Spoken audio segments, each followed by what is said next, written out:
We are live. Hi, and welcome to What Are These People Doing with My Book?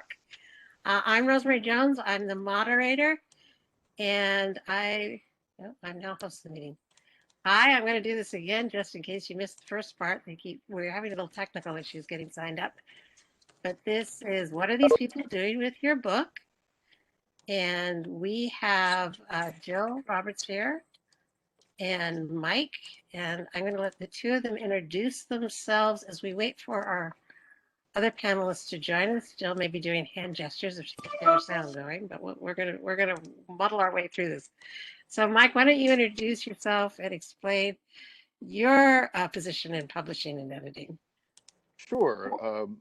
My name is Mike Allen, and I am the publisher and editor of Mythic Delirium Books, which is a little micro press based in Roanoke, Virginia, that puts out a couple of books a year.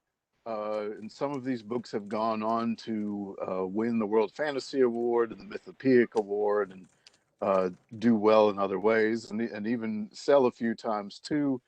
And with regard to this panel, which is about, what are all these people doing who are working with your book? Well, if you have a book coming out through Mythic Delirium, I am all of the people, and so I will be speaking about it from that perspective. And I'm sure I'm not the only one out there who wears multiple hats when dealing with these matters. Okay, and we're going to try to go over to Jill. I know she's having some sound issues, so Jill, can you introduce yourself?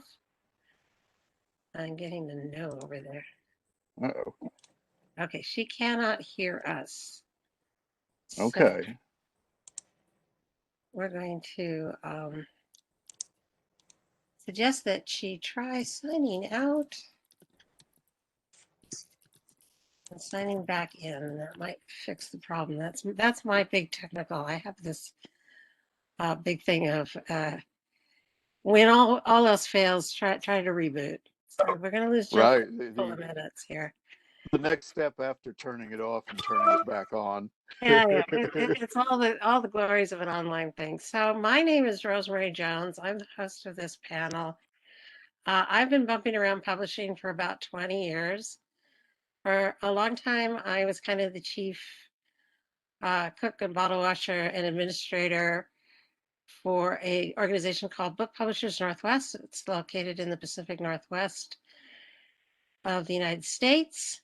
And basically we're a trade association of publishers. So we would get together about once a year to display small press publishers at our local booksellers trade association. We would have educational meetings. So I've been doing kind of this sort of panel multiple times in multiple locations. It's always kind of fun to talk to people about books. And it looks like Laura has managed to join us now. Yay, Laura. Laura, can you see and hear us? Hey, Laura, nice to have you. Do you want to introduce yourself and what you do in publishing? We're still having people kind of move in and move out. Jill's having some technical issues. Laura, can you hear us? This is going to be a very interesting night. Mike and I are going to do the Mike and Rosemary show while we're doing it. Right. It'll be a lot of, can you hear us now? Can you hear us now? Oh, we can't hear you, Laura. Are you muted? Can you check your mic and make sure you're not muted? Okay, I'm getting great smiles. So on the bottom of your WebEx, check and see if it says mute or if you need to mute or unmute. Yep, I can't hear you. Wait, I think I hear somebody. Oh, there. Okay. There you go. Okay, I've got one. I hear voices. Yay! That's Jill. Okay. Okay, so Jill's on and Jill can talk, and Laura's still trying to get her.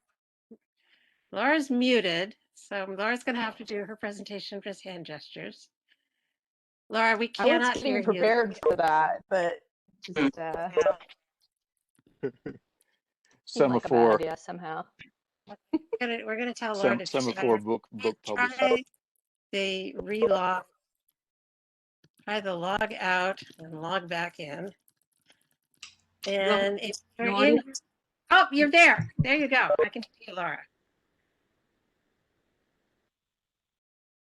I had a moment. Laura, you want to just say hi so I can make sure you can. No, I can't hear Rosemary. Okay. Oh, we're- well, I just heard Laura. Yeah, I can hear Oh. Laura. Hi, Laura. I don't think. Okay, so we're all going to just kind of round robin questions. I may just, Great. do. Mike and I can hear me, so we're almost there. Right. So, folks, sorry about the little technical glitches. This is what's so interesting about writing stuff online. Hopefully, if you're doing comments, you're going to Swooperton B, because this is an even hour. Can you hear me? Yes. I can hear you. Yes? Yes? Yes. Okay. Okay. So, hi, Crystal. Hi, Miko. I'm just talking to a few of our folks. And they're saying, and I got Miko saying, you might watch which device is broadcasting your audio, because sometimes that's the problem with WebEx. So thank you, Miko, for that comment. Mm-hmm. So guys, just to let you know, as the moderator, I'm not going to be watching chat, because I'm going to be watching the Swooperton commentary over in Discord. This is where Yep. things are. And there's Mike. And so we are all here, and we're now that we finished straight a panel about WebEx troubleshooting. Thank you, Mike, for answering that question. We'll start all over again. So, hi, welcome. Really great to have everybody. This panel is what are these people doing with my book when they're not messing with my WebEx? And we're talking about what the roles are for people from the pitch to published. And let me once again introduce myself. I'm Rosemary Jones. I'm host. I probably won't be talking as much. I'm hoping to just be lobbing questions to these lovely people, but I've been worked in all aspects of publishing, and I've done the whole thing from pitch to publish myself. So let's start off again. Mike gave us a little bit of an overview of his role as a small press publisher. Jill, you want to talk about your role as a publisher and as managing editor? Sure. I'm Jill Roberts. Hi, folks. I see some of you on Discard. Hello. I have been managing editor at Tachyon Publications for 19 years. What a managing editor does is all of the things. So while I do edit, I also do, I think Mike knows a lot about this, production, marketing, publicity, financials, blah, blah, blah, whatever needs doing. I love to edit when I can, but my job is basically, up until very recently, just been about seeing a book all the way through from the moment it's acquired to the moment you can hold the physical object. Like this, it's very exciting. So that's me, and that's what I do. That's great. And Laura, you want to talk a little bit about your role in publishing, and particularly as a copy editor? Yes, I am a copy editor, freelance copy editor. So I contract from the outside. I don't work at your publishing company. And I do copy edits and sometimes proofreads for novels, self-published and publishing house, and for some publications, like I worked at Shimmer for several years, and if the Kickstarter works, Deadlands. And the nonfiction stuff too, but you're not. Yay, Deadlands. Yeah, we're all watching the Deadlands. It looks really intriguing. So, I have a poem in there if it succeeds. oh, So, yes. So we're going to talk about, let's talk about the very first time you encounter a manuscript. And this is where we get down to the pitch side of it. So for our two publishers, and then Laura, that may be a little bit different moment for you. So starting with Jill, when is the first time that you actually see the writer's work and start thinking about making it into a book? So Tachyon is really unusual the way that we handle acquisitions. Ultimately, Jacob Weissman is the publisher. It is his call. It is his baby. He is the money man. So we lobby. Jamie Go, who's our wonderful well, she's now a full editor. She was promoted. She's incredible. And she has been reading all of our submissions. We only take agented submissions. So Jamie's basically been the first line of defense. And then she passes things along. If an editor pitches me or Jacob directly, we will look if we have that relationship. But what happens is it gets past Jamie or somehow filters through, and a couple of us read it, and then we fisticuffs about it, and eventually a book is born.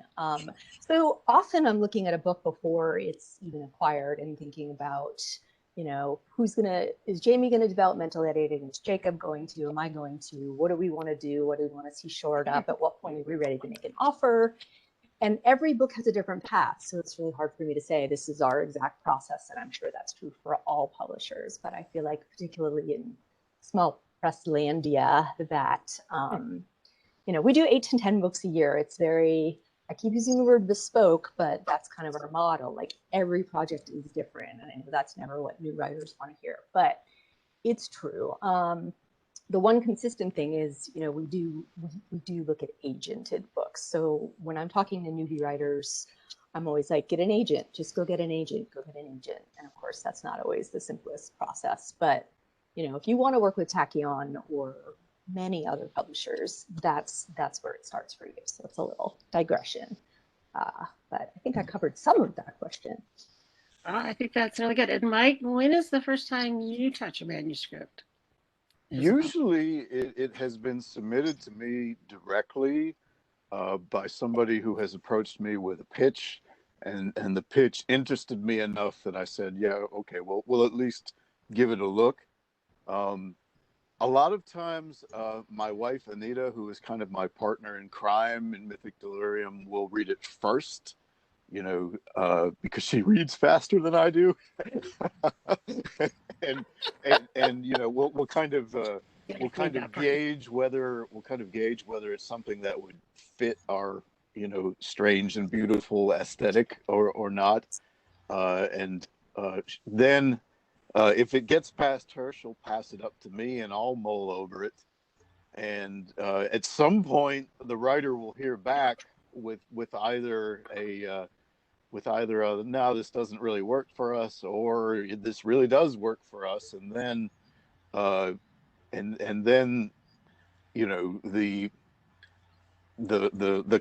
copy editing and the consideration and the design and all that begins, and that's all me as well. So I don't know if it would be premature for me to talk about all of that at this point, but that's how these things get to me. Oh, well, we'll get to that next. That's kind of the next stage. So, and that's probably a good point to go over to Laura, because once an editor has accepted a manuscript and has taken it in, there's generally some copy editing to go on. And Laura and I were talking about this before this panel, and I said, so is it really the copy editor's job to make sure that the writer cries when they get their manuscript back from you? Better Laura makes them cry than I make them cry. Well, the only tears that should ever come when we're moved by the manuscript. It really shouldn't be on the author's side at all. I come in when a client writes to me, sends me an email and says, I've got a manuscript, this many words, this subject matter, this age group. Are you interested? And if I have time and I'm interested, of course, I will say yes, especially if it's speculative fiction. And then they send me usually a Word doc. Most still work in Word. And I get to start applying the house style guide to it and making sure that everything is consistent. And I can get into a little bit about why I think style guides are so great, because I'm a copy edit nerd, but maybe we can save that for later. But my job really is helping the book get through to the reader faster and more efficiently. Yeah. It's not to make anyone feel bad about their commas and hyphens. It's my M dashes that the copy editors always go after. Oh, I love M dashes. I do. I'm fond of them as well. Come Okay. on. I like them better in pairs than out of pairs. That's fair. Ah, I see, bet see, I so. knew that. I knew that was going to come out. They Yes, get I did lonely. make that comment. It's okay, just not all the time. There's been a lot of Twitter chat about M dashes lately. Yeah. I've noticed it comes around. Mhm. Yeah, this. You can tell it's kind of late in the evening for all of us because we're starting to make Oxford common jokes. Oh my God. And Right. I saw That's somebody first thing in the wailing on morning. social media about the need for an M-dash key. oh, And I yes. saw that and I was like, Yeah, gimme. I'm in Well, favor of it that. is actually several keys Yeah. on a it is Windows one. keyboard, and it's like Alt 0151 or something. I mean, I do it by muscle memory. I couldn't even actually tell you what it is. Oh, okay. And so this is when you know you've been copy editing too long. When it's into your muscles where your M dash is. Right. So one of the things talking about this, and maybe Jill, you can talk us a little more about your process because everybody does it a little bit differently. But you've acquired the manuscript. You've told the person, yeah, it's great. I've got it in. You've read the whole manuscript. You've actually given them a contract, and you're purchasing it. How much do you work on it to change or do less line editing, but more developmental editing? How much do you see that as being part of the role of being a publisher these days? It's so interesting because in the before times, I did San Francisco Writers Conference, and Jacob and I did a panel together. And we thought the panel was about one thing, but what it was really about when we started the Q&A was, what is editing? What does editing mean? How do I get it? When does it happen? Who's doing it? Why are they doing it? And how are they doing it? And what is it? And I was just like, oh, okay. Take a deep breath, authors. It's going to be okay.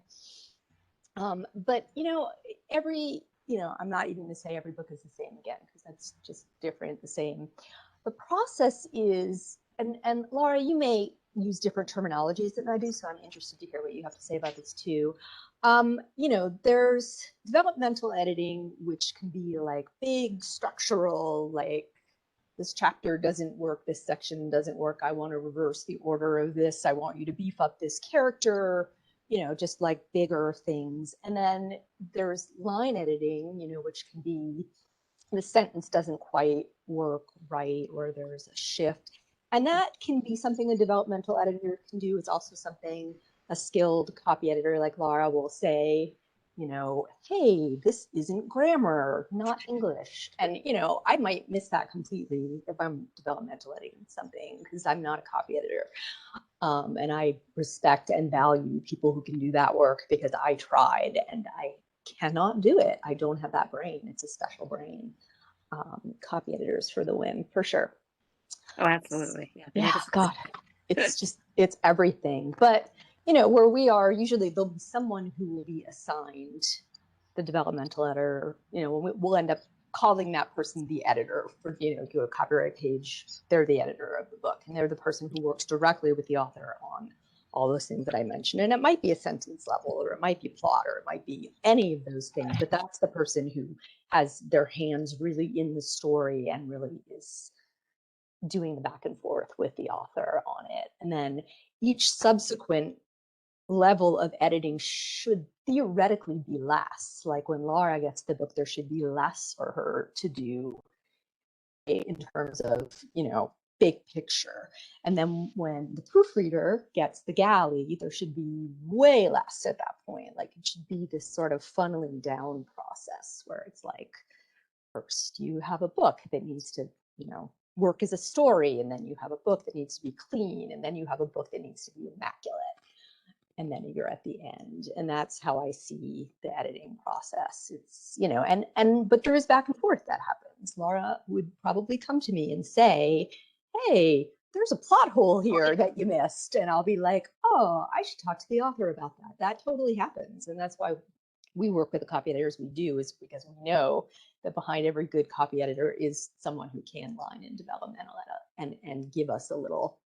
Sometimes, you want the best people, because they're always the people who are going to make you look better at the end of the process.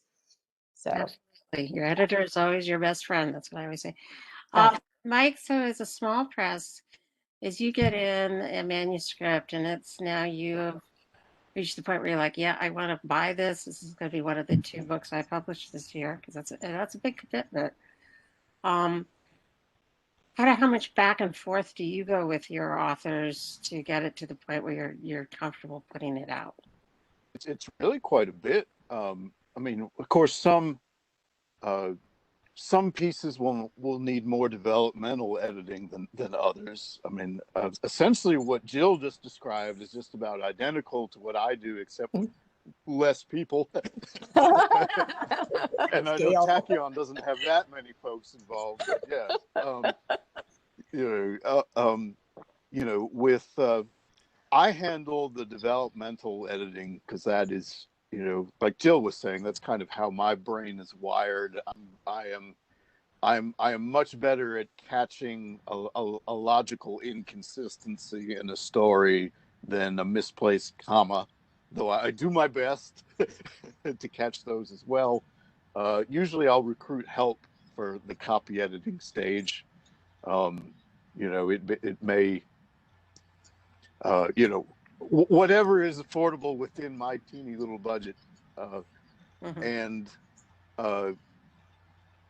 hopefully, it's just like Jill said, we aim to get it as clean as we humanly can. It can be frustrating. I think everybody here probably is aware of this, that, you get to the point where everybody is happy with the manuscript, and then fast forward to when the book is out in the world and somebody on Goodreads is like, nobody proofread this, I found a typo. It's the worst.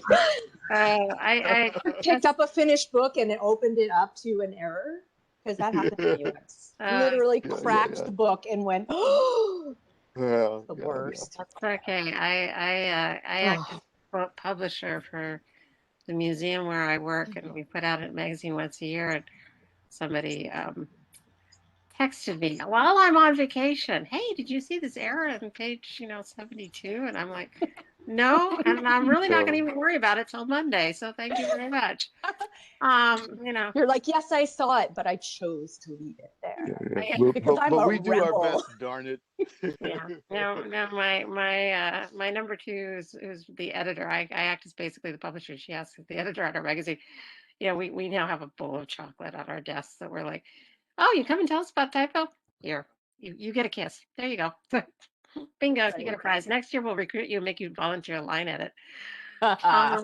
Something that I'll toss in there real quick is a lot of times at the same time that the developmental edits are going on and the copy editing is starting, I'm also trying to work out, okay, what is the cover going to be for this? It's going to catch people's eyes, that I like, that the writers like. What am I going to make the interior of the book look like? I have a kind of house style that seems to serve me pretty well. It's very helpful to have that. And that's something I've sort of worked out by doing it and by looking at what other people do and imitating it. Those two things together.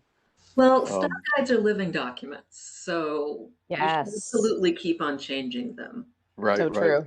Yeah. So, and just in case folks are listening and haven't, like I said, lived, breathed, and died in this world, it's we all have.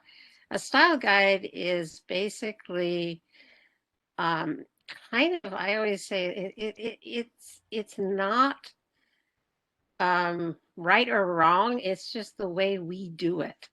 So a simple one is most publishers follow the Chicago Manual style for basic grammar, which for an old newspaper writer like me, who grew up on the AP style, the big thing is the Oxford comma. You don't have them in AP style, you do have them in Chicago. And when I switch between the two types of writing, I have to remember that. Right. There's other things too, but then just so that's kind of if your editor or your publisher comes back to you and says, yeah, could you at least give your manuscript a once over for Chicago?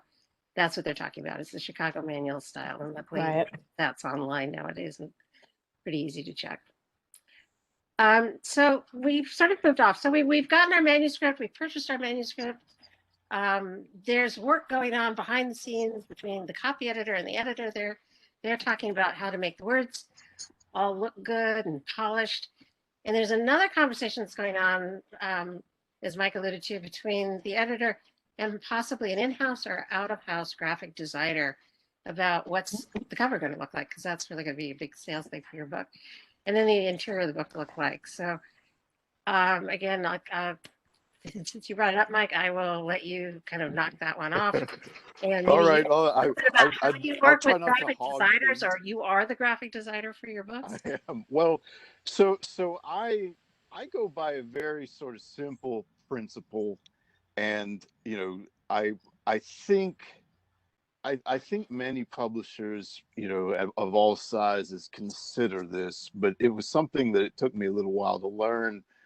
So much book selling, especially for a small press like me, I don't have much of a bookstore presence. So much book selling happens online. The very first thing I always ask when I'm playing with designs, with art and such, is, does it look good when it's this big?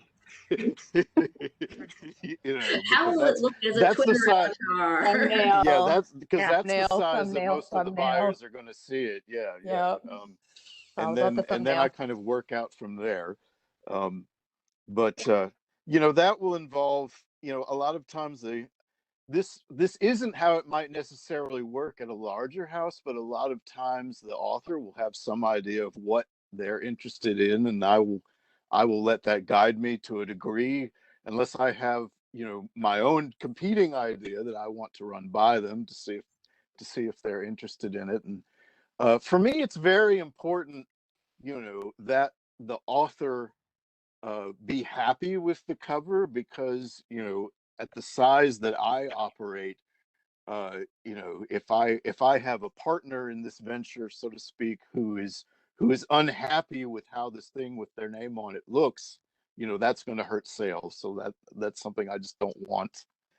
Uh, and I mean, I think it's a good practice anyway, but I'm aware of instances where publishers just sort of overrode the author's objections and ran with it, and sometimes that worked out and sometimes it didn't. uh, but won't do that here at Mythic Delirium. So there you go. So Jill, how much are your authors involved in cover design, or how much? Quite a lot. It's one of those things that, you know, we don't, okay, it varies, but we don't, like Mike says, I don't ever want to put a cover on the book that the author hates. That is a terrible thing to do to an author, and this is their baby, you want to put a pretty, onesie on their baby. Like, it's not okay. But sometimes there are debates about it. Sometimes we come to the author and we say, this is our concept of the cover, and they're like, that's not the cover I envisioned at all. And I'm like, well, what do you think the marketing of your book is going to look like? And they say, what means marketing? So, there's kind of a back and forth there, where sometimes we just miss the mark, and that's fine. But sometimes we have to explain, like, we think this is the audience for your book, and that audience responds to this kind of cover, this kind of design, this type, this kind of art. Like, that this style of design will code this book as the genre that you want to be successful in and that we want to sell your book into. So sometimes it's not so much about coming up with an artistic masterpiece as it is making the book look credible alongside a whole bunch of other thumbnails in a similar category. So there's that. I mean, if you look at, mainstream, I'll just cap on mainstream for 2 seconds and just say, if I ever see another book with a tall sans serif font, I don't think I can take it anymore. They just, this is what mainstream publishing does. They put these, it's all the same font, and that's how they say this is a serious literary book. And I think the tide is turning on that. But I like to mock them for it, because I'm like, people are definitely afraid of getting out of step. But I'm like, the larger the publisher you are, the more of a risk you take. We can't afford to have our books look small press. That's death for us. Whereas a big publisher can take a huge risk and do, like, those beautiful Jeff Vandermeer covers where they didn't put any type on them for Southern Reach. Gorgeous, gorgeous. We could never do that. They were a I risky tough. live for being able to do that, but I don't have the marketing budget to explain to all of the people that that was intentional and that we didn't just make a mistake at the printer. So anyway, that's roundabout. I'm not linear. Oh well, and I'm the same way because I'm like, there's certain fads that come and go in cover design, and So like I'm funny. like, I see one more cover that's displayed with vines and flowers Vines and flowers pointing around the letters. around the sans serif tall letters. So around the sans serif letters. Yes, I Yeah. will actually cry. Yeah. So Larry, Alright. you work as a copy editor, but you're also an author yourself, and you've been in a lot of different publications. And how much do you feel like you get involved on your end with your publishers, and how much do they consult with you about what you want for how your materials presented? Well, my stuff is generally short fiction, so there's really just not as much latitude there. If they say that you're going to get an illustration, you're like, great, Yeah, I'll take it. and generally just let them do their thing because they know how to do it. Um, it it's probably different with books. Yeah. My experience is it can be either one. I had about 3 books brought out by Wizards of the Coast. I got a lot of cover, they asked me a lot of questions for one of my covers. Another one of my covers, they just kind of shipped it to me and said, "Hey, this is what you're getting." And the third one was pretty funny. I was doing a kind of a preview to Neverwinter for them. It was an e-novella. And the whole point of this book was between the electronic game designers and the print game designers, they couldn't decide where the crown that everybody is searching for in my book was. So I made a big point of nobody ever actually sees the crown. So it's in the equivalent of Schrodinger's hat box. You never really know if the crown is in the box or not. And That's so cool. and this was just kind of a wild thing that went through this thing. And a lot of my friends knew this because I was beefing about, I can't ever describe the crowd because I can't decide what the crowd looks like. And the book came out, and one of my friends emailed me and said, "Hey, have you seen the cover up on Amazon? Guess what it shows?" And sure enough. Oh no. Oh An no. absolutely lovely cover of all these hands reaching for this glowing green crown, which I carefully not described throughout the entire story. So I have a twin story to that though. Oh my God. Yeah, we got this beautiful art back from this author for this cover, and I was like, my boss was like, "This is great," and I was like, "So the aliens don't have hair on their skin; they have smooth skin. So this cover of this entirely alien skin, this isn't no. This furry alien does not work. Yeah. This alien is not a furry, exactly. It does happen, but luckily that was early in the process. So yeah, I feel your pain on that. So I noticed a couple people over in Serpentine in the chat are mentioning that, the really tough part as small press publishers themselves or working with small press publishers is marketing. So, we've gotten our beautiful book. It's all lovely. It's all ready to go to the press. We have a fabulous cover design that hopefully the author loves. And, what are you doing as publishers and as authors? Laura, I want you to talk about that in the marketing. And, Mike, I'll let you kind of lead off. Marketing is scary. What I can say is, I try to take. I mentioned earlier that I sort of started working out my book design by looking at what other people did. Marketing has kind of gone the same way. Even though I use the same platforms, to publish my books that the typical self-published author would, I basically behave like a traditional press. I send out, advanced review copies to the trades, and I offer them, through NetGalley and to reviewers. And, I I do not have the ability to take out ads in newspapers or anything along, not that publishers do that anymore, but um, I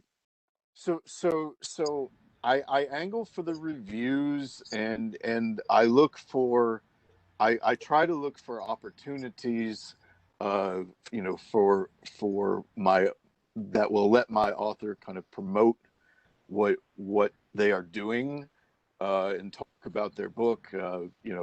I've anything that you can do, anything that I can do to get some sort of promotion on a bigger platform, like for example, John Scalzi's Big Idea blog. Managed to land that right. 2 or 3 times, and that's always fun. And other things along those lines.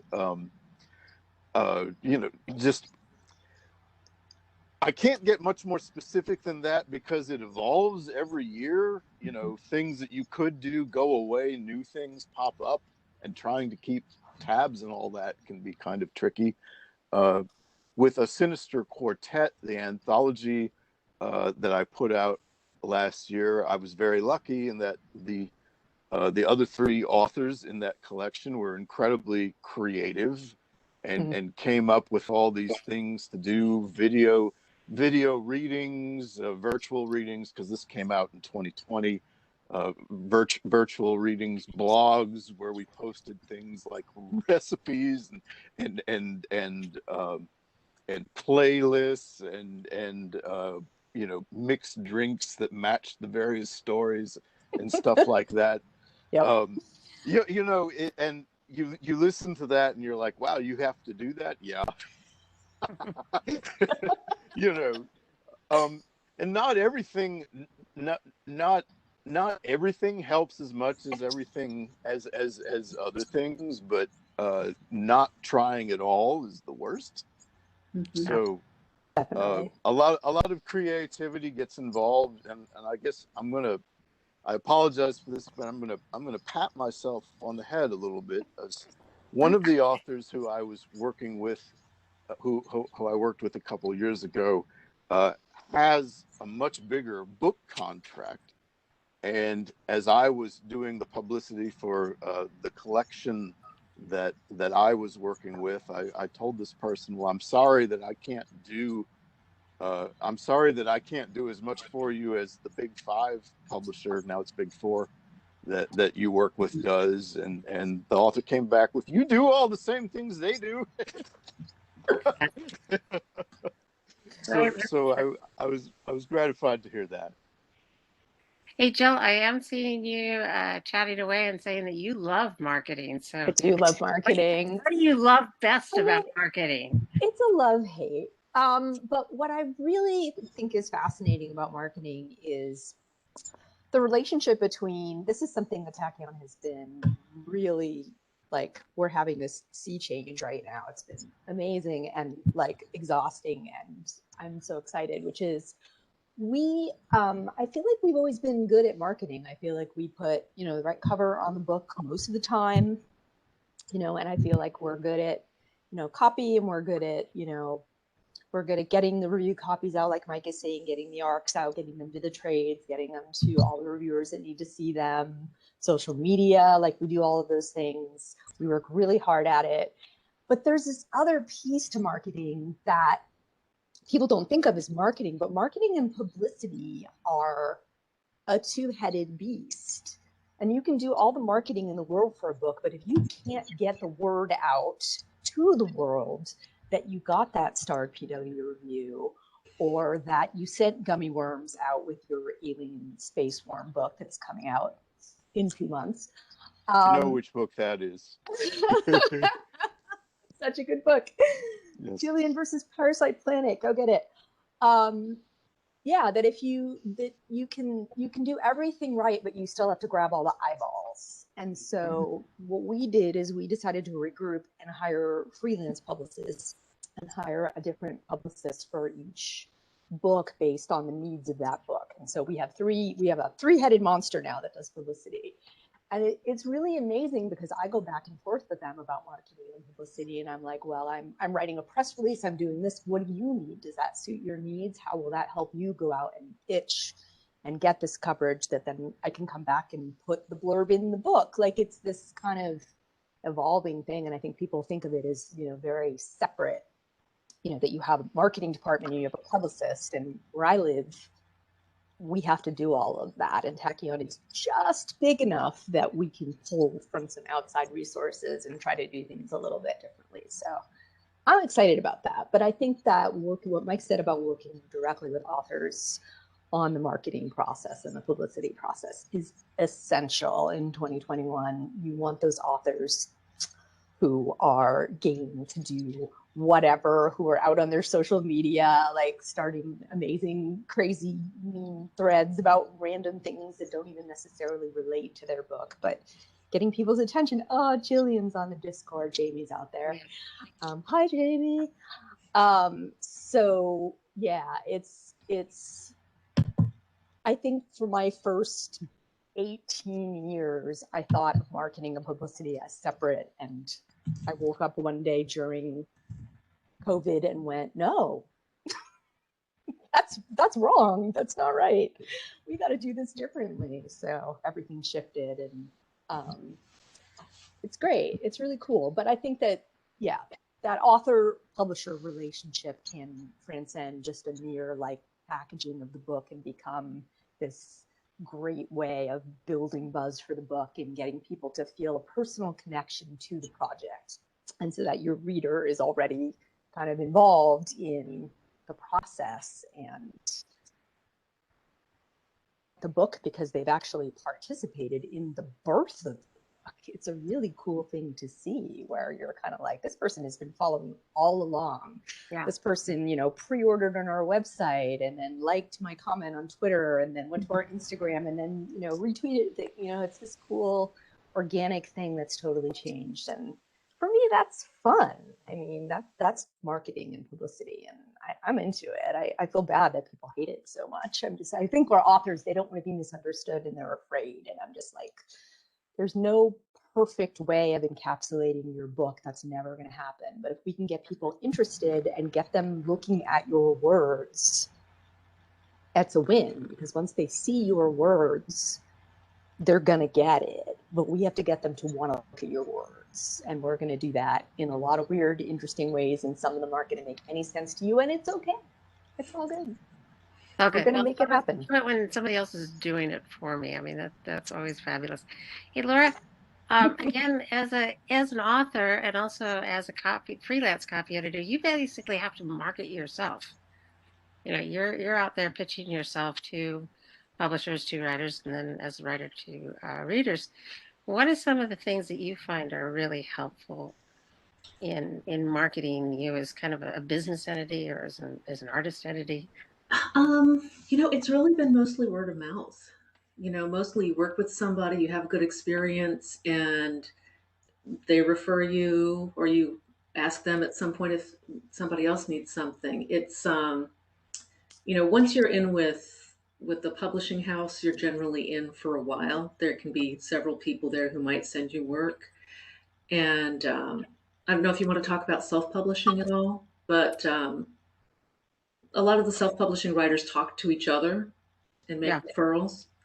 I think that's a huge help. And I've got a question here, and this might be best for Jill, is when you get a baby author who is new to marketing and publicity, are there any tools you provide them?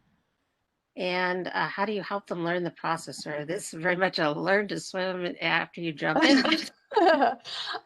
So we will work with you. Tachyon has always tended to work with a fair few not baby authors. So, we're publishing, Peter Beagle when he was 70, and now we're publishing Peter Beagle when he's 80. And so not all of our authors are, such exciting things happening for Peter. I'm sorry.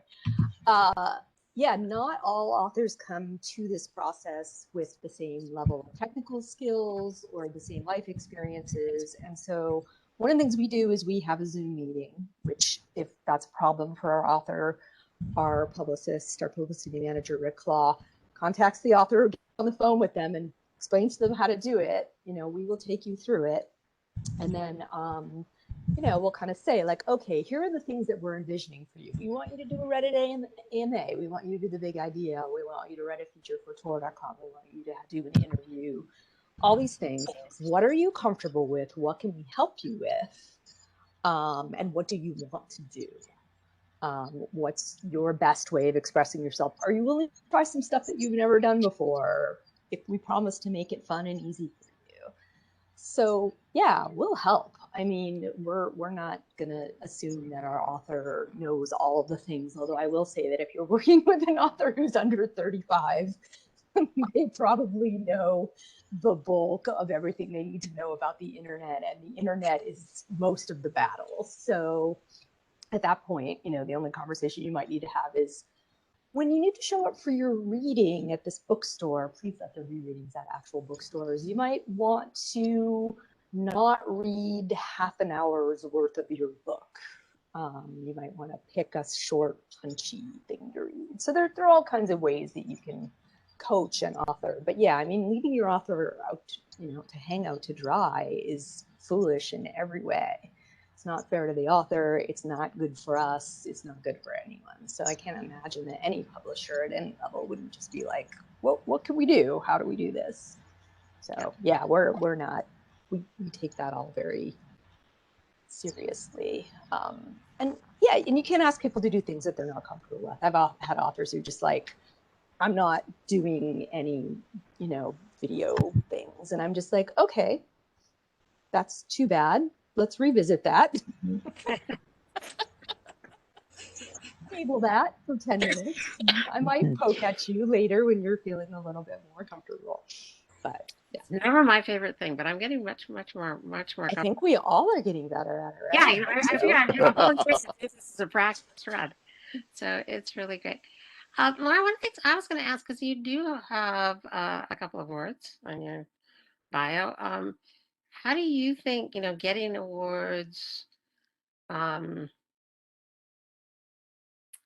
that kind of thing? How does that help you as an author to kind of, or even as a copy editor, to kind of polish your resume and get you more notice? Well, as a copy editor, it's always been good to say, I worked for this Hugo nominated publication and stuff like that. And, it's the same as with being an author. It holds more weight with some people than with others. I don't know if anyone ever says, wow, she got nominated for a pushcart once. I totally have to go read her story now. I don't know if that happens. I notice that one when I see them. Yeah, but but it sounds good. It should be serious. I think that happens. I totally think that happens. Yeah. You think what? I do think that happens. Bill will read you because of your nomination. Pushcart prize. Yeah, hey, somebody thought you were good. Maybe I'll think so too. Who knows? I think it's fantastic. I'm super impressed.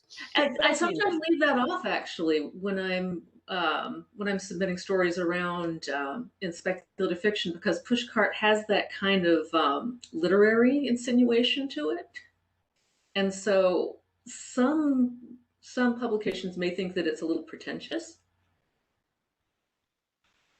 Don't know. Not to me, but Tachyon, we're snobby genre, so I wouldn't say that. I wouldn't say that. I would, because I want to randomly interject that there is a guest at this convention who's actually won a push cart, which is something you don't hear about anywhere near as often. No. John Philip Johnson. Lots of people get nominated. Yeah. Well, see, we don't know that. Don't tell us that. No, it's a big deal. So yeah, it's a very fun thing. Oh, hey guys, we are unfortunately hitting our 10 minutes before the hour, and there's probably some other poor girl trying to sign into Sorry, with my technical problems, I've been part of that. Yeah, no, that's fine. I'm gonna give everybody just a chance to do one last round robin. We'll start with Jill, then Laura, and Mike, and then I'll say goodnight. What's kind of the one thing you want people to take away with in publishing? Jill, I'm going to just start sorry after you're Oh my saying God. kind of, you Don't want do your it. It's a audience to trap. listen to me. Um, Yeah, okay. I mean, I think, I think people who show up to panels like this, it's because there is a lot of mystery. What do publishers do? And I can't speak for other publishers, although I know other publishers and we have conversations about this. And, we're not your enemy. Don't think of us as your enemy when we make decisions that you don't understand. We're doing it because we want to sell books. And we're all doing the best we can. Let's just kind of keep the lines of communication open and be open-minded and just do what we can, and know that there are some brilliant books that don't find an audience, and there are some perfectly fine books that find a huge audience. Is a little bit of a crapshoot, but if it doesn't happen, it's not necessarily because your publisher effed it up. It might be a lot of things, and we are not here to tank your career. I can't stress it enough that I just want all of the authors to know that publishers, I want you to succeed. I should not speak for publishing, but I'm here because I love books and I think authors are gods. So, if you're not happy with me because I'm working with you, then just tell me and we'll try to work it out. But just know that, we know what we're doing as best we can. And, that's pretty much all I have. Is just, I don't want to make it sound like others are so ungrateful, but I do think there's this sort of idea that it's, publishers are the cold money making force. And I'm kind of believe me, we're not getting rich either. So Money making. yeah, let's all be a team and all work together and just, be grateful that we get to do this. It's so cool. I can't believe it. I get to work with words and people who are good with words. It's rad. So thank you, authors. I hope you learned stuff. I hope it was fun. Mike, say something. Gosh, I can't really add much to what you just said because that was so great. I'll just say, I'll just say that if you have a question and I seem like a person that might know the answer, please feel free to ask. I don't bite, and I'll do my best, and I'll leave it at that. Okay. And Laura, do you want to speak up for copy editors and Absolutely, for all of us, because I think that a lot of people are really surprised when they learn how many processes and how many people are involved in making a manuscript into a book. And it's probably exhausting and sometimes really discouraging to feel like you're getting picked at every stage, because everybody in that whole process has their thing that they're good at. And they're going to do their best to make your manuscript even better, to help turn it into a good book. And all of us are doing it because we love it. I'm not a copy editor because I have a deep affinity for M dashes or because I deeply love the Oxford comma. I mean, I do, but that's not why I do it. I do it because I love the words and the ideas, and I want to help them get closer to something that a reader can enjoy and absorb. And that's true. That's what everybody's doing at their stage. And copy editors should get tips. Can I lobby for that? I'm totally serious. And all of these stages have to happen. Sometimes somebody comes to me and says, hey, I've written a book and I'd like to get it proofread. And if there are any characterization problems, maybe you could help me with that. And I'm like, no, because you're talking about a developmental editor and a copy editor, and then you want a designer and then a proofreader. I can do one or two of these. I can't do all of them. Even if I had the skill to do all of them, you want fresh eyes at every stage. Well, then also you need to be paid for all of them. Yes, well, there is that. But even so, I really need fresh eyes for copy editing. And that's one of the reasons that copy editors can pick up things developmental editors don't. It's just changing the focal length of the lens. It's not that you don't know how to do that. It's that hasn't been your job. Yeah. So it's a big process. We could go on for another hour But, Or we can't. Easily. we can't because they want me to get you guys off Super Tit. So I'm going to ask the panelists. I'll wave good night. Good night. Good morning. Depends on where you are. In the, Everybody. 4 a.m. for some folks. It's, almost midnight for Oh. others. And we will, these folks will be back around in Flights of Foundry throughout the week. And I'll be hanging out on the chat. So if anybody has any questions, be sure to ping us. And thank you again. And we will be shutting down. And I think everybody needs to just kind of shut down your things so they can go on. Right.